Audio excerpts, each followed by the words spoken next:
स्वर्गीय अजितदादा पवार यांच्या वाढदिवसानिमित्त वसंतराव डावखरे फाउंडेशनच्या वतीने गडकरी रंगायतन येथे आयोजित करण्यात आलेल्या अविस्मरणीय अजितदादा हा सांस्कृतिक कार्यक्रम उत्साहपूर्ण आणि भावपूर्ण वातावरणात झाला. संगीत, साहित्य, कला, सामाजिक आणि राजकीय क्षेत्रातील मान्यवरांच्या उपस्थितीत झालेल्या कार्यक्रमातून स्वर्गीय अजितदादा पवार यांच्या समाजभिमुख कार्याला उजाळा देत त्यांच्या स्मृतींना सुरेल मानवंदना देण्यात आली. कार्यक्रमाची सुरुवात स्वर्गीय अजितदादा पवार आणि स्वर्गीय वसंतराव डावखरे यांच्या प्रतिमांना पुष्पहार अर्पण करून झाली. त्यांच्या कार्याचा प्रेरणादायी वारसा नवीन पिढीपर्यंत पोचावा हा या कार्यक्रमामागील मुख्य उद्देश होता. सांस्कृतिक कार्यक्रमात सुप्रसिद्ध पार्श्वगायिका वैशाली सामंत यांनी माऊली माऊली तसेच ओल्ड इज गोल्ड मेडली सादर करून रसिकांना मंत्रमुग्ध केले. याशिवाय पल पल दिल के पास, मुसाफिर हो यारो, आने वाला पल, नीले नीले अंबर यासारख्या अजरामर गीतांनी वातावरण भारावून गेले. बाल कलाकारांच्या सादरीकरणालाही उत्स्फूर्त प्रतिसाद मिळाला. जिद्द शाळेतील विशेष मुलांनी छत्रपती शिवाजी महाराजांच्या गाण्यावर सादर केलेल्या नृत्याला ठाणेकरांनी दाद दिली. प्रत्येक गीताची सांगड स्वर्गीय अजितदादा पवार यांच्या व्यक्तिमत्वाशी घालण्यात आल्याने कार्यक्रम अधिक प्रभावी ठरला. कार्यक्रमाचे प्रमुख संयोजक तथा वसंतराव डावखरे फाउंडेशनचे अध्यक्ष आणि युवा नेते प्रबोध वसंतराव डावखरे यांनी उपस्थितांचे स्वागत करत स्वर्गीय अजितदादा पवार यांच्या कार्यातून प्रेरणा घेऊन समाजकार्यात अधिक जोमाने कार्य करण्याचा संकल्प व्यक्त केला. या कार्यक्रमाला महापौर शर्मिला पिंपळकर, माजी सहकार मंत्री दिलीप वळसे पाटील, आमदार जितेंद्र आव्हाड, आमदार संजय केळकर, माजी आमदार सुभाष भोईर, माजी महापौर मीनाक्षी शिंदे, नगरसेवक मनोज शिंदे, राजन किनी, सुहास देसाई, नगरसेविका वहिदा खान, पूनम माळी, सभागृह नेते हनुमंत जगदाळे तसेच स्वर्गीय अजितदादा पवार यांचे सुहसहाय्यक अनिल डिंगळे यांच्यासह विविध क्षेत्रातील मान्यवर आणि मोठ्या संख्येने नागरिक उपस्थित होते. महापौर शर्मिला पिंपळकर यांनी स्वर्गीय अजितदादा पवार यांना आदरांजली वाहत प्रबोध डावखरे यांच्या सांस्कृतिक उपक्रमाचे कौतुक केले. आमदार जितेंद्र आव्हाड यांनी राजकीय मतभेद असूनही सामान्य नागरिकांची कामे तातडीने पूर्ण करण्याची स्वर्गीय अजितदादा पवार यांची कार्यपद्धत अधोरेखित केली. आमदार संजय केळकर यांनी विरोधी पक्षात असतानाही लोकहिताचे निर्णय घेण्याची त्यांची तयारी आणि निर्णय क्षमता याबद्दलच्या आठवणी सांगितल्या. यावेळी माजी सहकार मंत्री दिलीप वळसे पाटील म्हणाले, पूर्वी आपण त्यांचा वाढदिवस साजरा करायचो. आज ते आपल्यात नसले तरी त्यांच्या आठवणी कायम सोबत आहेत. सर्व समाजाला एकत्र घेऊन काम करण्याची त्यांची शैली आणि लोकाभिमुख नेतृत्व आजही प्रेरणादायी आहे. सुरेल संगीत, भावनिक आठवणी आणि समाजसेवेचा संदेश याचा सुंदर संगम घडविणारा अविस्मरणीय अजितदादा हा कार्यक्रम उपस्थितांच्या मनात कायमच्या आठवणी निर्माण करून गेला.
सत्तेच्या नंतर साहेब ज्यावेळेला देशात संरक्षण मंत्री झाले त्यावेळेला महाराष्ट्रामध्ये अजितदादा हे सुधाकर रनाकांच्या मंत्रिमंडळामध्ये राज्यमंत्री म्हणून त्यांनी काम करायला सुरुवात केली.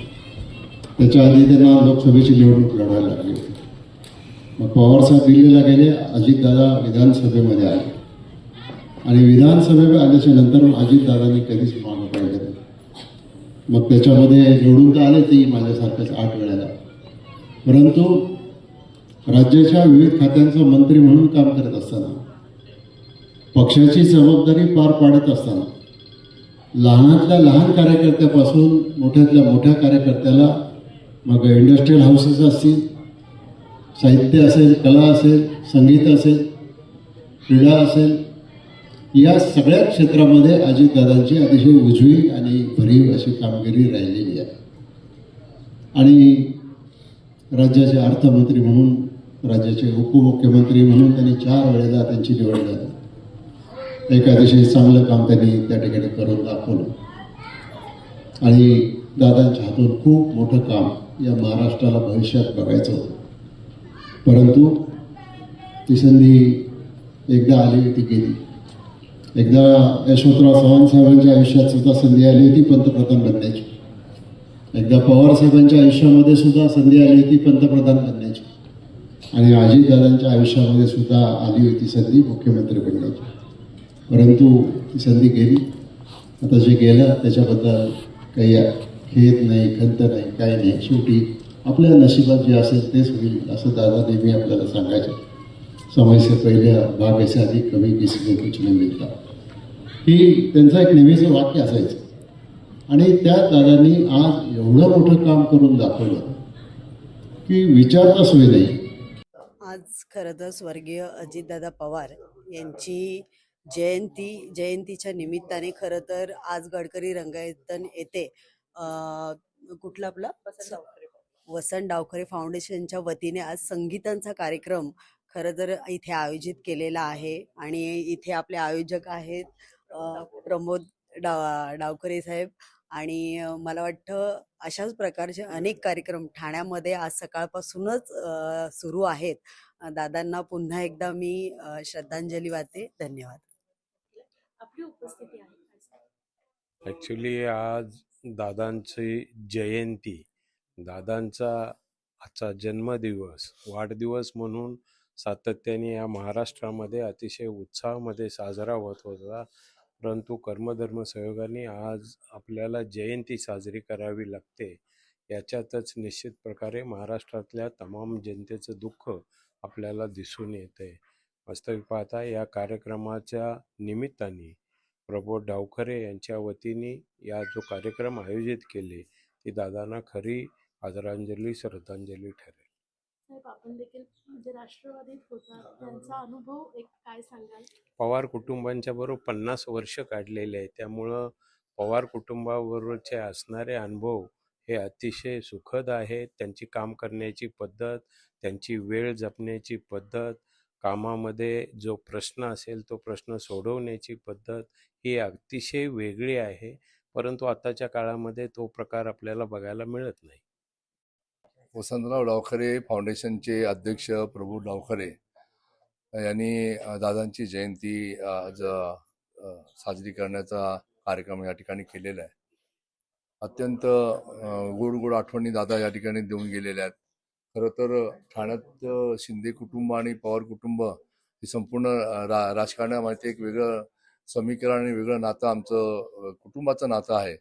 त्याच्यामुळे खरं तर आज ठाण्यामध्ये प्रभू डावखरे सारखा युवा तरुण ही एक अजितदादांची आठवण घेऊन संपूर्ण ठाण्यामध्ये सच्च्या नागरिकांना त्यांची आठवणी जिवंत ठेवण्याचा कार्यक्रम करतो. त्याला मी धन्यवाद देतो. आणि जिल्ह्यामध्ये दादांच्या माध्यमातून चांगलं नेतृत्व या ठिकाणी उभं राहील. आणि डावखरे साहेबांचं पवार घराण्याचं नातं देखील अख्या महाराष्ट्राला भारताला माहिती आहे. त्याच्यामुळे सुनेत्रा वहिनींच्या माध्यमातून देखील प्रबोध आणि त्याचं कुटुंब या ठिकाणी पक्षाच्या माध्यमातून बघितलं तरी ते पुढे नेण्याच्या माध्यमातून एक चांगलं पाऊल असेल. मी त्याला भावी आयुष्यासाठी प्रबोधला शुभेच्छा देतो आणि एक चांगला कार्यक्रम राबवला त्याच्याबद्दल आभार आणि धन्यवाद मानतो.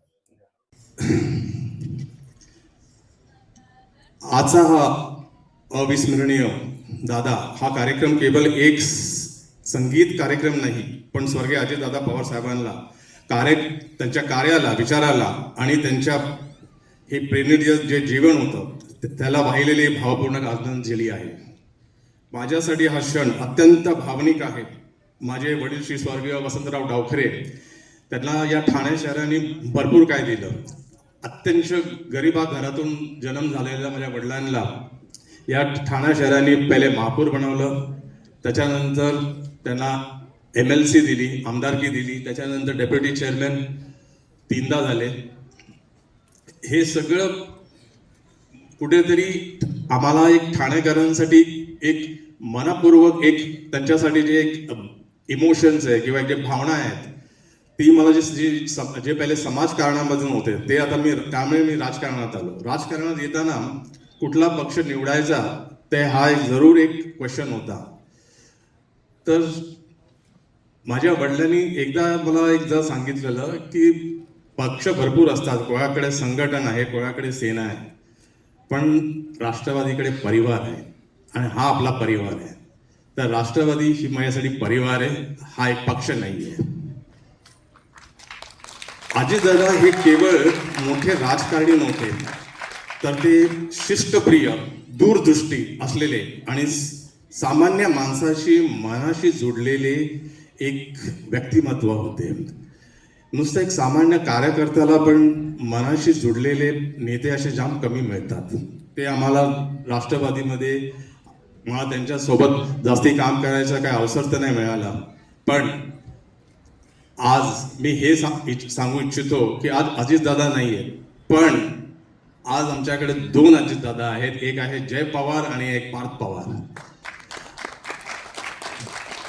मी पार्थ पवारांबरोबर जास्ती जवळून काम केलं आहे, त्यामुळे मी त्यांच्या हे बोलू शकतो की जे मला अजितदादांना 20 वर्षापूर्वी जे अजितदादा होते ते सेम मला पार्थ पवारांमध्ये दिसतात. तर मी एक बोलू शकतो की हे नवीन पिढीचे अजित पवार आहेत, पार्थ पवार. आणि येणाऱ्या काळामध्ये मला नक्की माहिती आहे की एक तर हे केंद्रीय मंत्री असतील की समजा किंवा आमच्या महाराष्ट्राचे मुख्यमंत्री असतील,